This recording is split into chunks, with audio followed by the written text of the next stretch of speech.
Movie शुरू होती है तो हमें ये सीन दिखाया जाता है कि समुद्र से कुछ अजीबोगरीब क्रिएचर्स निकलकर शहर की तरफ बढ़ रहे हैं और उन्हें पैरासाइट्स का नाम दिया गया है। फिर हम एक आदमी को देखते हैं जो कि अपने कमरे में सोया होता है और उनमें से एक पैरासाइट रेंगता रेंगता उसके कान के अंदर चला जाता है। वो आदमी बहुत तड़पता है और उसके बाद फिर से नॉर्मल होकर सो जाता है। अब हमें एक लड़का दिखाया जाता है जिसका नाम शिंची था। वो रात को अपने कमरे में हेडफोन्स लगाकर गाने सुन रहा होता है। वो पैरासाइट उसके कान में घुसने की कोशिश करता है लेकिन उसे घुसा ही नहीं जाता। अब वो उसके नाक के पास चला जाता है। शिंची को खारिश होती है तो वो समझता है कि वो कीड़ा है, तो वो उसे पकड़कर दूर फेंक देता है। वो उसको मारने के लिए आगे बढ़ता है लेकिन तभी वो पैरासाइट उसके हाथ पर काट कर उसके हाथ के अंदर चला जाता है। तभी उसकी मॉम भी वहाँ पर आ जाती है तो वो उनसे कहता है कि देखें, मेरे हाथ में कुछ चला गया है। और जब उसकी मॉम उसका हाथ देखती है तो वो बिल्कुल ठीक होता है। अब अगली सुबह हमें दिखाया जाता है कि शिंची नाश्ते की टेबल पर बैठा होता है तो उसे अपने हाथ में बहुत अजीब फील होता है। और फिर दूसरी तरफ हमें वो आदमी दिखाया जाता है जिसके कान में स्टार्टिंग में एक पैरासाइट चला गया था। वो अपनी बीवी के सामने आके खड़ा होता है और अपना मुंह खोल लेता है। उसका मुंह बहुत ही खौफनाक और बहुत ही बड़ा था और वो अपनी बीवी का सर अपने मुंह में लेकर अपना खौफनाक मुंह बंद कर लेता है और ये सब उसी पैरासाइट की वजह से हो रहा था। फिर हमें शिंची दिखाया जाता है जो कि स्कूल जाते हुए रास्ते में अपनी दोस्त से मिलता है। वो भी उसमें काफी अजीब हरकतें नोट करती है और जब वो स्कूल पहुंच जाता है तब भी उसके साथ बहुत कुछ अजीब हो रहा था, जैसे उसके राइट हैंड में काफी पावर आ गई हो। वो घर आता है और अपना हाथ काटने की कोशिश करता है लेकिन उसका हाथ मूव करने लगता है और उसे रोकता है और फिर हम देखते हैं कि उसका हाथ एक क्रिएचर में बदल गया है और वो शिंची से बातें भी कर रहा था। फिर हम देखते हैं कि वो शिंची की बुक्स भी पढ़ा करता था और उसका लैपटॉप भी यूज किया करता था क्योंकि वो इंसानों के रहने के तरीके जानना चाहता था। जब इसने शिंची की बॉडी में घुसने की कोशिश की थी तो शिंची ने इसे आगे जाने से रोक लिया था, इसलिए अब ये सिर्फ राइट हैंड में ही था और उसी हाथ को कंट्रोल कर रहा था। ये अपना नाम मिकी बताता है और कहता है कि तुम मुझे कभी मत काट क्योंकि मैं तुम्हें कुछ नहीं कहूंगा, तुम मेरे होस्ट जो हो। अब हम देखते हैं कि शिंची और मिकी में दोस्ती होने लगी थी लेकिन बाकी सब लोग जिनको पैरासाइट्स ने इन्फेक्ट किया था वो पूरे शहर में बहुत तबाही मचा रहे थे और इंसानों को मारकर खा रहे थे। दूसरी तरफ मिकी शिंची को खींचकर एक रेस्टोरेंट की तरफ ले जाता है। वहाँ पर भी बहुत सारे इन्फेक्टेड लोग यानी पैरासाइट्स इंसानों का गोश्त खा रहे थे। वो शिंची को देखते हैं तो उन्हें लगता है कि ये भी इन्फेक्टेड है और उससे भी वो गोश्त देते हैं, लेकिन जब उन्हें पता चलता है कि ये पूरी तरह से तो इन्फेक्ट नहीं हुआ बल्कि ये अभी भी इंसान है तो वो उसे ही मारने के लिए आगे बढ़ते हैं। लेकिन मिकी उनको आगे से मारता है और शिंची की जान बचा लेता है क्योंकि अगर शिंची मर जाता तो वो खुद भी मर जाता और ये उसने अपने फायदे के लिए किया था।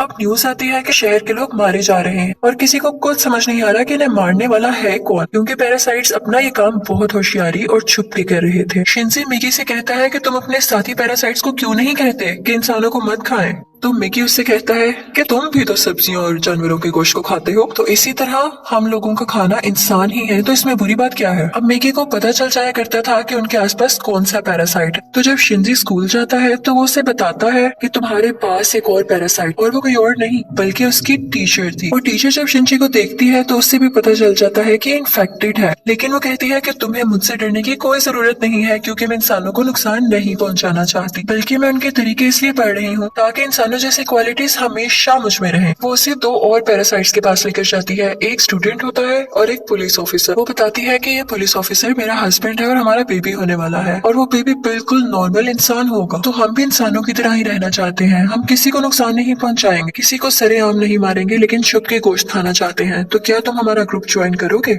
लेकिन मिगी इस बात को नहीं मानता। अब अगले दिन वही पुलिस ऑफिसर उन लोगों के पास आता है तो मिगी शिंची को बताता है कि ये हमें मारने आया है क्योंकि इसे पता चल चुका है कि उस दिन रेस्टोरेंट में हमने एक पैरासाइट को मारा था और इसी के साथ वो पुलिस ऑफिसर इन पर अटैक कर देता है। अब मिगी और शिंची भी बहुत लड़ते हैं और इसको फाइनली मार देते हैं।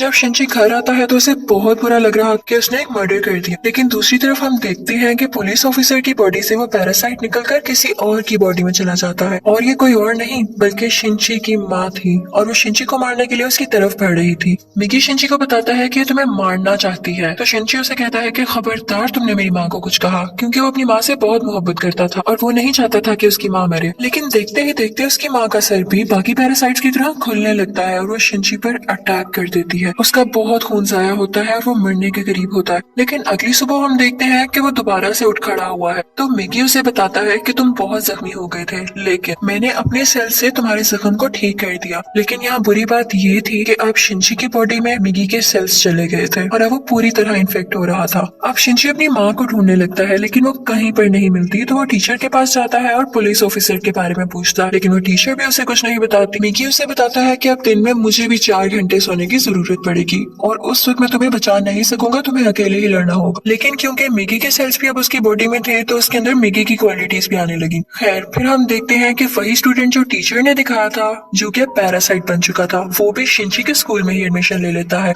वो शिंची का दोस्त बनने का ड्रामा करता है, लेकिन आहिस्ता आहिस्ता सबको पता चल जाता है कि वो पैरासाइट है और फिर वो स्टूडेंट इन सबको मार देता है। इसके बाद वो शिंची की दोस्त को भी मारने भरता है, लेकिन शिंची अपनी दोस्त को उठाकर बिल्डिंग से जंप लगा देता है। अब वो टीचर वहाँ पर आती है और वो चाहती थी कि स्टूडेंट मर जाए क्योंकि इसकी वजह से उसका राज भी खुल सकता था। वो वहाँ पर ब्लास्ट करती है लेकिन उसे कुछ नहीं होता और फिर पुलिस वहाँ पर आ जाती है, लेकिन वो पुलिस को भी मार देता है। अब मिकी शिंची को बताता है कि वो बिल्डिंग की छत पर है और शिंची दूसरी बिल्डिंग की छत पर जाकर उसे एरो से मार देता है और उसके बाद वो टीचर के पास जाता है और उस पुलिस ऑफिसर का एड्रेस पूछता है जो कि पैरासाइट था और टीचर अब उसे एड्रेस दे देती है। उस पुलिस ऑफिसर का पैरासाइट अब भी उसकी माँ के अंदर था, लेकिन यहाँ पर मिकी के सोने का टाइम हो जाता है। तो इसका मतलब ये था कि शिंची को यहाँ पर अकेले ही लड़ना था। उस पैरासाइट को खत्म करने के लिए जैसे तैसे करके वो उसकी गर्दन काट देता है, जिसके बाद उसकी माँ और वो पुलिस ऑफिसर दोनों मारे जाते हैं। फिर हम देखते हैं कि शिंची अपनी दोस्त से हॉस्पिटल मिलने जाता है। वो बातें कर रहा होता है कि मैं एक एक करके सब पैरासाइट्स को मार दूंगा, कि तभी हम देखते हैं कि कोई उनकी पिक्चर्स ले रहा है और वो कोई जासूस था। और यहाँ पर ही इस मूवी का पार्ट 1 खत्म हो जाता है और अब मैं आपको एक्सप्लेन करूंगी इस मूवी का पार्ट 2। अब पार्ट 2 में उस इंसिडेंट के कुछ महीनों बाद का टाइम दिखाया गया है, जब आर्मी को पता चल जाता है कि इस शहर में कोई पैरासाइट्स हैं जो लोगों पर अटैक कर रहे हैं और वो लोगों को बचाना चाहते थे। फिर वो जेल से एक सीरियल किलर को लाते हैं जो पहचान सकता था कि पैरासाइट कौन है और नॉर्मल ह्यूमन कौन है। उसके सामने एक एक करके लोग लाए जाते हैं तो वो सबको नॉर्मल कह देता है, लेकिन जब उसके सामने शिंची आता है तो वो सोच में पड़ जाता है और काफी सोचने के बाद कहता है कि ये भी नॉर्मल है। अब शिंची जब घर जा रहा होता है तो मिकी उसे बताता है कि हमारे बहुत पास एक पैरासाइट है और वो पास के एक बिल्डिंग में जाते हैं जहाँ पर वो पैरासाइट एक इंसान का गोश्त खा रहा होता है। जब वो पैरासाइट शिंची को देखता है तो उसकी तरफ बढ़ता है, लेकिन मिकी इसे मार देता है। फिर अचानक उसे फील होता है कि जैसे उसके पीछे कोई है और ये कोई और नहीं बल्कि वही आदमी था जिसने पार्ट 1 के एंड में शिंची और मिकी की पिक्चर्स ली थी। और फिर हमें शहर का मेयर दिखाया जाता है जो कि पैरासाइट्स की फेवर में बोलता और बहुत बुरा आदमी था और वो टीचर भी उसके साथ मिली हुई थी। और अब हम देखते हैं कि उस टीचर का बेबी भी हो चुका था जो कि बिल्कुल नॉर्मल ह्यूमन था। वो मेयर जान गया था कि शिंची पैरासाइट्स को मार रहा है तो वो भी उसे मारना चाहता था, लेकिन टीचर उसे मना कर देती है। वो कहती है कि मिकी और शिंची आपस में जुड़े हुए हैं तो मैं देखना चाहती हूँ ये कैसे एक साथ रहते हैं और अगर तुम शिंची को मारोगे तो हमारा पैरासाइट मिकी भी मर जाएगा। और इसीलिए उसी ने शिंची के पीछे वो जासूस भेजा था ताकि उस पर नजर रख सके। शिंची एक दिन चल रहा होता है कि उसे फिर से फील होता है कि उसके पीछे कोई है। वो जासूस उसकी सारी बात सुनता है और उसे कहता है कि तुम्हें अपने बारे में पुलिस को बता देना चाहिए। तो शिंची उससे कहता है कि नहीं, पुलिस में भी बहुत सारे पैरासाइट्स भरे पड़े हैं। उसे यहाँ पता चल जाता है कि इस जासूस को टीचर ने उसके पीछे लगाया है। तो वो टीचर के पास जाता है और कहता है ये तुम सब क्या कर रहे हो, ये करना बंद क्यों नहीं कर देते हो? तो टीचर उससे कहती है तो तुम हमारे साथी पैरासाइट्स को क्यों मार रहे हो? वो सिर्फ अभी इंसानों को खाना सीख रहे हैं और कुछ देर बाद वो उनको मारना भी बंद कर देंगे।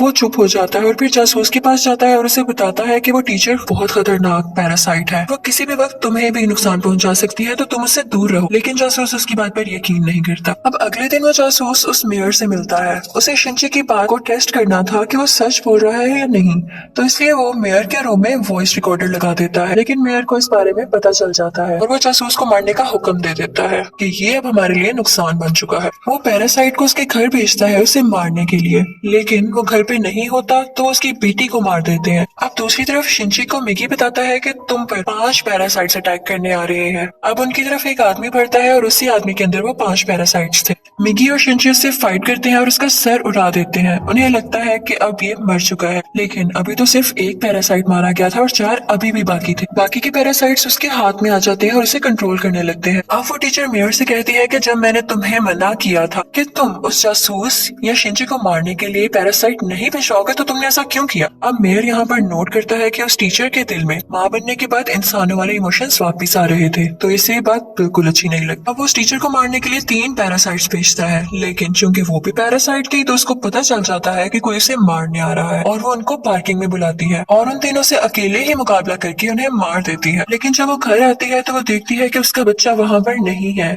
और उसे एक नोट मिलता है जिस पर लिखा होता है कि तुम्हारा बच्चा मेरे पास है और ब्रिज पर मुझसे मिलने आओ। इनफैक्ट वो नोट उस जासूस का था। वो अपनी मरी हुई बेटी का बदला लेना चाहता था टीचर के इस बेबी को मारकर। वो टीचर घबराते हुए शिंची को भी अपने साथ वहाँ लेकर जाती है। तो शिंची उस जासूस को बताता है कि तुम्हें इसे मारकर कुछ नहीं मिलेगा क्योंकि ये बेबी एक नॉर्मल इंसान है। इसी दौरान आर्मी भी वहाँ पर आ जाती है और उन्हें पता चल जाता है कि मेयर ने अपनी बिल्डिंग के अंदर बहुत सारे पैरासाइट छुपाए हुए हैं। अब वो बिल्डिंग से एक एक करके लोगों को निकाल रहे थे और उनमें से जो पैरासाइट था वो उसको शूट करते जा रहे थे। सीरियल किलर भी वहीं पर था और फिर हम मेयर को स्पीच करता हुआ देखते हैं जो बता रहा होता है कि असली मॉन्स्टर्स तो इंसान है जो कि पैरासाइट्स को बिला वजह मार रहे हैं। तो वहाँ पर बैठे हुए आर्मी के सब लोग उसे शूट कर देते हैं जिससे उसकी डेथ हो जाती है। तभी वो सीरियल किलर चिल्लाने लगता है कि ये इंसान था, ये तो बस पैरासाइट्स का साथ दे रहा था। लेकिन जब वो पीछे मुड़ के देखते हैं तो वही आदमी उनके पीछे खड़ा होता है जिसके अंदर 5 पैरासाइट्स थे। सब उसे शूट करते हैं लेकिन उसे कुछ नहीं होता। फिर हम देखते हैं कि जासूस उस बच्चे को फेंकने ही वाला होता है। टीचर जब ये देखती है तो अपने बच्चे को बचाने के लिए उसे मजबूरी में पैरासाइट बनना पड़ता है। वो अपना एक हाथ निकालकर जासूस की चेस्ट में घुसा देती है जिसकी वजह से सबको पता चल जाता है कि वो एक पैरासाइट है। पुलिस उस पर मुसलसल शूट करने लगती है और वो जान गई थी कि अब उसकी जान नहीं बच सकती। तो वो अपना बेबी शिंची को पकड़ाने आती है। जैसे ही वो बेबी शिंची को पकड़ाती है बहुत ज्यादा गोलियां लगने की वजह से उसकी फौरन डेथ हो जाती है। यहाँ पर शिंची को अपनी माँ भी याद आने लगती है और उसमें इंसानों वाली फीलिंग्स दोबारा से आने लगती है। अब पुलिस शिंची को अपने साथ इन्वेस्टिगेशन के लिए ले जाती,